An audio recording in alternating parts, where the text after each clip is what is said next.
नमस्कार फ्रेंड्स, कैसे हैं दोस्तों। आशा करता हूँ ठीक प्रकार से होंगे और अपने तैयारी के साथ साथ दूसरे जो भी कार्य होंगे आप लोग अच्छे से कर रहे होंगे। शुरुआत करते हैं आज की वीडियो का। जैसा मैंने आपको बताया कि बाइलिंगुअल सीरीज एनवीएस लाइब्रेरियन के अंतर्गत चल रही है। डिटेल में समझाते हैं और यहाँ पर फटाफट और हिंदी मीडियम के क्वेश्चंस कराए जाते हैं, क्योंकि हर तरह के हमारे यूजर्स हैं। किसी को कम समय में ज़्यादा नॉलेज चाहिए और किसी को डिटेल स्टडी चाहिए ताकि अच्छे से समझ सकें। तो मेरी अप्रोच यही है कि सब लोगों को संतुष्ट करने का प्रयास किया जाए। शुरुआत करते हैं आज की वीडियो का। लाइब्रेरी में बारकोड तकनीक के प्रयोग के द्वारा रंगनाथन द्वारा प्रतिपादित पुस्तकालय विज्ञान के किस सूत्र को संतुष्ट किया जा सकता है। तो यह है आंसर चतुर्थ सूत्र को। अगला क्वेश्चन है, पालजीजियोरो कैरास्क्री ने 1974 में किस शब्द का प्रयोग सबसे पहले किया था। तो वह थे सूचना साक्षरता, इंफॉर्मेशन लिटरेसी।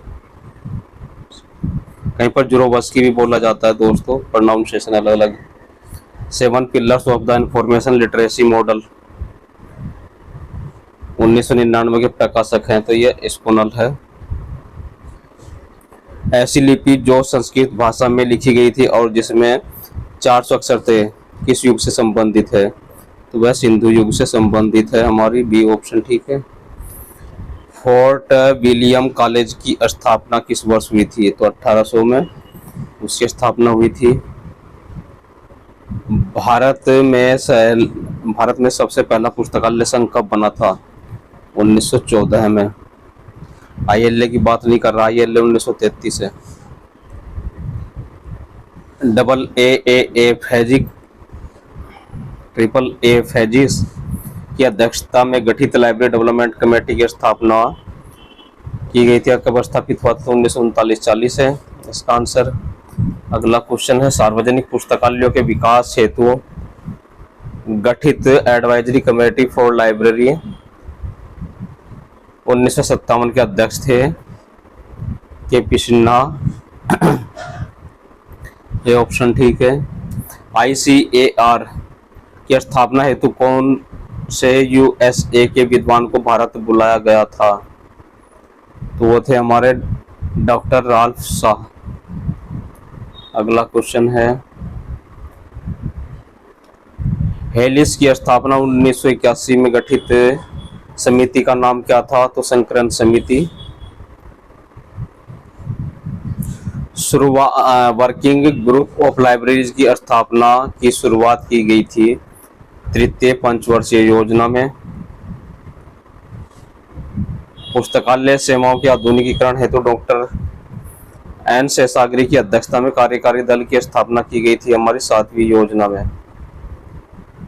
अगला क्वेश्चन है, NML को किस पंचवर्षीय योजना में शुरू किया गया था। तो वह 12वीं पंचवर्षीय योजना में शुरू किया गया था। भारत में प्रथम PhD की डिग्री कब और किसको प्रदान की गई थी। तो ये की गई थी हमारी 1957 में DB कृष्णा राव को। लाइब्रेरी मिसलेनी नामक पत्रिका का प्रकाशन कब किया गया था। 1912 में। प्रोलोगोमिना टू लाइब्रेरी क्लासिफिकेशन का प्रकाशन वर्ष है 1937। Librarian looks back an autobiography of Ranganathan के लेखक कौन है। PN पाउला इनके लेखक हैं। सैडलर कमीशन की स्थापना कब हुई थी। 1917 में। पुस्तकालय अध्यक्षों के वेतनमानों में संशोधन हेतु गठित कमेटी का नाम था हमारी Mehrotra committee 1983। Curriculum development committee 1988 के अध्यक्ष थे हमारे प्रोफेसर यशपाल। अगला क्वेश्चन है, मॉडर्न लाइब्रेरी क्लासिफिकेशन के जनक थे मेलविल DB। ये ऑप्शन ठीक है। कैनन शब्द का सर्वप्रथम प्रयोग किया था WC बर्बिक्सियर्स ने। B ऑप्शन ठीक है। एक शीर्षक जो आंशिक रूप से मांगी गई विषय के लिए प्रासंगिक है वह है मूल विषय। फेज रिलेशन का प्रयोग किया जाता है उपरोक्त सभी पर, विषय स्तर, पंक्ति और पक्ष स्तर सभी पर। नेक्स्ट क्वेश्चन है, मुख्य वर्ग हिस्ट्री में पी व्यक्तित्व का प्रयोग किया जाएगा हमारा स्पेस डिवाइस के थ्रू। यदि डीडीसी में मेन क्लास में दो क्षेत्र एरिया को जोड़ना हो तो किस योजक चिन्ह का प्रयोग किया जाएगा? तो हम किसका करते हैं? 0 का, शून्य का प्रयोग करते हैं। सीसी में यानी कि कॉलन क्लासिफिकेशन में ग्राह्यता का गुण उत्पन्न हुआ है गैप डिवाइस से। फ्लेक्सिबिलिटी जो हुई है, हॉस्पिटलिटी भी बोलते हैं। Dynamic theory of library classification किससे संबंधित है? तो रंगनाथन से संबंधित है। O111,3 N95,3 में 31 क्या है? इसमें 31 हमारा 4th लेवल है। ड्रग्स लेने की आदत का विषय है समाजशास्त्र का, है ना।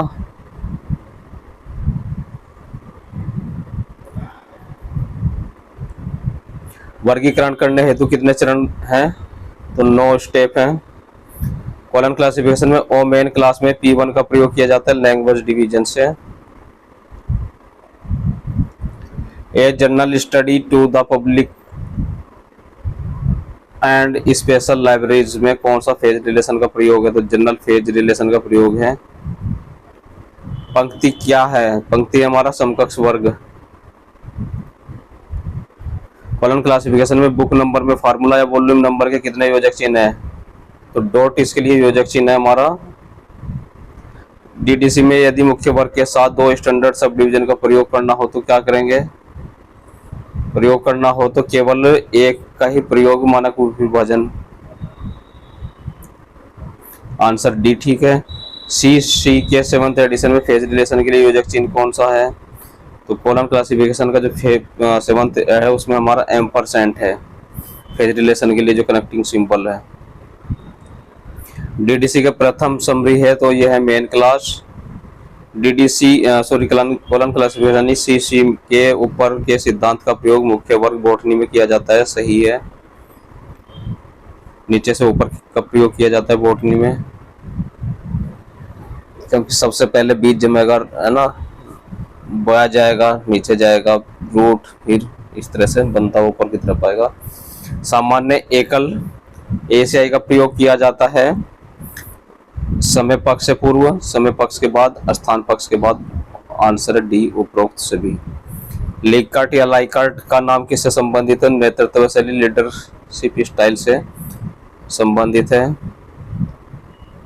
मास्लो की थ्योरी किससे संबंधित है? तो यह भी प्रेरणा या मोटिवेशन से संबंधित है। पुस्तकालय में प्रयोग किए जाने वाली गाइड है गेटवे गाइड, सूची गाइड, सेल्फ गाइड। उपरोक्त सभी डी आंसर ठीक है। ये सब गाइड लाइब्रेरी में यूज होती है। अमेरिका में प्रकाशित पुस्तकों का चयन हेतु किस उपकरण का प्रयोग किया जाएगा? तो क्यूमुलेटिव बुक इंडेक्स का प्रयोग करेंगे। नेक्स्ट क्वेश्चन है, वर्गीकरण के कार्य हेतु विशिष्ट विषय के निर्धारण हेतु अवलोकन किया जाता है। तो आरएवीओ का प्राकर्थन विशेष सूची का तीनों का ऑप्शन डी ठीक है। ACR 2 का अंतिम रिवीजन संस्करण कब आता? अंतिम रिवीजन पूछ रहा है फर्स्ट फ्रेंड्स, अंतिम नहीं पूछ रहा, रिवाइज्ड एडिशन पूछ रहा है, तो 1988 है। कभी कभी हम क्वेश्चन जल्दबाजी में गलत कर देते हैं। पंजिका जो रजिस्टर है हमारा, एक्सेशन रजिस्टर, उसका स्टैंडर्ड साइज कितना होता है? 16 इंच गुना 13 इंच होता है। अच्छा क्वेश्चन है, पूछ लिया जाता है एग्जाम में, बहुत बार आ चुका भी है। डायरेक्टरी ऑफ इंडियन पीरियोडिकल्स का प्रयोग किया जाता है तो पंजिकाओं के चयन हेतु, पत्रिकाओं के, है ना, चयन हेतु पीरियोडिकल्स के सिलेक्शन के लिए यूज होता है। पुस्तकालय प्रबंधन में एकीकरण का प्रयोग किया जाता है प्राधिकार के साथ निर्णय। पुस्तकालय में प्राप्त सामग्री के बिल का भुगतान किया जाता है तो परिग्रहण के पश्चात है।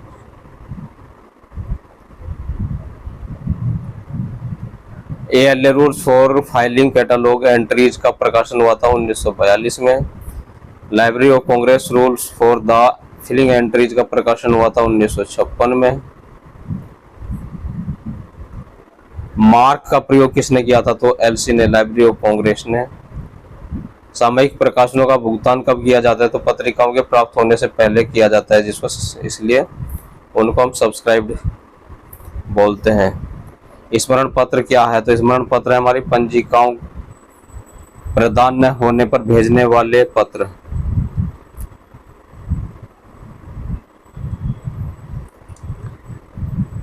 यदि एक ग्रंथालय में 10,000 ग्रंथों की सेवा प्रदान करना चाहती है तो उसके लिए कितने कैटलॉग ट्रे की योजना बनानी चाहिए? तो 10। एक नए ग्रंथालय में 25,000 ग्रंथों हेतु कितनी द्विमुखी निदानियों की आवश्यकता होगी? तो 50 की होगी। एक ग्रंथालय में रैक की मानक चौड़ाई कितनी होती है? तो 3.5 फीट। अतिदेय शुल्क संग्रह करने वाला मंजूषिका क्या कहलाता है? कंसाइज बॉक्स कहलाता है, जहां हम फाइन रखते हैं कलेक्ट करके, उसको कंसाइज बॉक्स कहते हैं। ग्रंथालय में प्रवेश पूर्व पाठकों को अपनी व्यक्तिगत सामग्री को जहां रखा जाता है उसे क्या कहते हैं? उस जगह को हम सामग्री पटल या प्रॉपर्टी काउंटर कहते हैं, जहां पर्सनल बिलोंगिंग्स यूजर रखता है अपनी। समीक्षाएं क्या है? तो समीक्षाएं हमारी प्राथमिक साहित्य का सर्वेक्षण, सर्वे ऑफ प्राइमरी लिटरेचर। शोध प्रगति सूची सूचना के किस स्रोत के अंतर्गत आती है? तो यह तृतीयक के अंतर्गत आती है। रिसर्च प्रोग्रेस जो कैटालॉग है वो टेरिटरी ऑफ सोर्स इंफॉर्मेशन है। गेट कीपर साइंटिस्ट की अवधारणा का प्रयोग किया जाता है माध्यमिक अभिज्ञता सेवा सामयिक अभिज्ञता सेवा SDI में, करंट अवेयरनेस सर्विस, और CAS में, करंट अवेयरनेस सर्विस में किया जाता है इसका प्रयोग। ग्रंथालय बुलेटिन कौन सी सूचना प्रणाली का अंग है? तो यह CS, करंट अवेयरनेस सर्विस या सामयिक अभिज्ञता सेवा का पार्ट है। चयनात्मक सूचना प्रसार सेवा किसके द्वारा प्रतिपादित की गई थी? तो HP लुहान के द्वारा, और शॉर्ट में हम इसको क्या कहते हैं? सूचना प्रसार सेवा को, चयनात्मक सूचना प्रसार सेवा का शॉर्ट में है SDI भी बोलते हैं हम इसको, selective dissemination of information. Notification या अधिसूचना भेजना कौन सी सूचना सेवा होती है? तो ये SDI होती है, SDI का एक पार्ट है नोटिफिकेशन। फीडबैक पुस्तकालय द्वारा प्रदान की जा रही कौन सी सेवा का भाग है? तो ये भी SDI का ही पार्ट है। नेक्स्ट क्वेश्चन है हमारा, INB को कंप्यूटर के माध्यम से एक्सेस करना आरंभ हुआ था हमारा जून 2000 में। INB को इलेक्ट्रॉनिक रूप में कब प्रकाशित किया जा रहा है? तो 2000 से ही प्रकाशित किया जा रहा है, ये ऑप्शन ठीक है। इंसाइक्लोपीडिया ब्रिटानिका कितने वॉल्यूम में है? तो ये 32 वॉल्यूम है encyclopaedia Britannica. S C Bradford किससे संबंधित है? ये तो ये हमारे प्रलेखन से संबंधित है, S C Bradford. Next question है, रिप्रोग्राफी का अर्थ होता है रिप्रोडक्शन। इंसाइक्लोपीडिया ब्रिटानिका का प्रथम भाग क्या कहलाता है? फर्स्ट पार्ट कहलाता है हमारा मैक्रोपीडिया, फिर माइक्रोपीडिया। फर्स्ट क्या है हमारा? माइक्रोपीडिया, दूसरा है मैक्रोपीडिया, तीसरा प्रोपीडिया, ठीक है। बिब्लियोग्राफी शब्द की उत्पत्ति हुई थी ग्रीक भाषा के शब्द से। USA में पुस्तकालय आंदोलन के जनक थे मेलविल डीवी। किसी भी एटलस में इंडेक्स को क्या कहा जाता है? तो इंडेक्स टू एटलस कहा जाता है, ये ऑप्शन ठीक है।